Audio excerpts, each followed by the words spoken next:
North south university ক্যাম্পাসে জমকালো আয়োজনে অনুষ্ঠিত হল টেডেক্স নর্থ সাউথ ইউনিভার্সিটি 2025।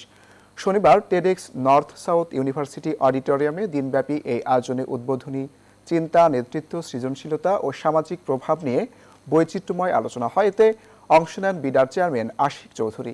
শিক্ষার্থীদের উদ্দেশ্যে তিনি বলেন, হেরে যাওয়া মানেই সব শেষ না, সেটাই সাফল্যের শুরু।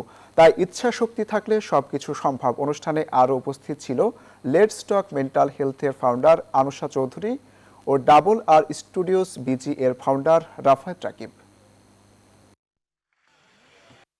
So it was so ridiculous as a concept that people generally thought it was not possible.